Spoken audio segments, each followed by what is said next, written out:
Flowers TV ഇപ്പോൾ യൂട്യൂബിൽ പ്രേക്ഷകർക്ക് ലൈവായി കാണാം. ഉടൻ തന്നെ ഫ്ലവേഴ്സ് കോമഡി യൂട്യൂബ് ചാനലിൽ ജോയിൻ ചെയ്യുക.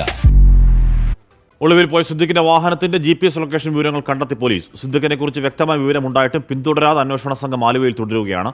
കടുത്ത കുറ്റങ്ങളിൽ ആരോപിക്കപ്പെട്ട പ്രതിയെ പിടികൂടുന്നതിൽ പോലീസിന് അമാന്തമുണ്ടായോ എന്ന് CPI മുഖപത്രം ജനയുഗവും കുറ്റപ്പെടുത്തി. ഹൈക്കോടതി ജാമ്യം നിഷേധിച്ചതിന് പിന്നാലെ സിദ്ദിഖിന് ഒളിവിൽ പോകാൻ അവസരമൊരുക്കിയത് പോലീസിന്റെ വീഴ്ചയാണെന്ന് ആരോപണമുയർന്നിരുന്നു. പൊതുപരിപാടികളിലടക്കം പങ്കെടുത്തിരുന്ന സിദ്ദിഖിനെ നിരീക്ഷിക്കുന്നതിൽ പോലീസിന് വീഴ്ച സംഭവിച്ചു. ഇതാണ് കോടതി വിധി വന്നതിന് പിന്നാലെ ഒളിവിൽ പോകാൻ പ്രതിയെ സഹായിച്ചതെന്നും ആരോപണമുണ്ട്. സിദ്ദിഖിന് വേണ്ടി സൈബർ പോലീസ് നടത്തിയ അന്വേഷണത്തിലാണ് പൊന്നാനിക്കടുത്തുള്ള വെളിയങ്കോട് വരെ സിദ്ദിഖിന്റെ വാഹനത്തിലെ GPS പ്രവർത്തിച്ചിരുന്നതായി കണ്ടെത്തിയത്. പിന്നീട് GPS സംവിധാനം ഓഫ് ചെയ്തു. തിരുവനന്തപുരത്ത് നിന്നെത്തിയ അന്വേഷണ സംഘത്തിലെ ഉദ്യോഗസ്ഥർ ആലുവയിൽ തുടരുകയാണ്. സിദ്ദിഖിനെ പിന്തുടരേണ്ട എന്ന് അന്വേഷണ സംഘത്തിന് ഉന്നതതല നിർദ്ദേശം ലഭിച്ചതായി സൂചനയുണ്ട്. സിദ്ദിഖിനെ കുറിച്ച് വ്യക്തമായ വിവരങ്ങൾ ലഭ്യമായിട്ടും അന്വേഷണ സംഘത്തിന്റെ തണുപ്പൻ സമീപനവും വിമർശിക്കപ്പെടുന്നുണ്ട്. സിദ്ദിഖിനെ പിടികൂടാത്തതിൽ പോലീസിനെ വിമർശിച്ച് CPI മുഖപത്രം ജനയുഗവും രംഗത്ത് വന്നു.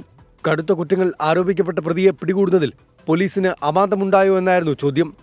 ദിലീപിനെ അറസ്റ്റ് ചെയ്യുന്നതിൽ പോലീസ് സ്വീകരിച്ച ജാഗ്രത സിദ്ദിഖിന്റെ കാര്യത്തിൽ ഉണ്ടായോ എന്ന് സംശയിക്കുന്നവരെ എങ്ങനെ കുറ്റപ്പെടുത്തുമെന്നും ലേഖനം ചോദിക്കുന്നു. വിവിധ ബ്യൂറോകൾക്കൊപ്പം 24 കൊച്ചി.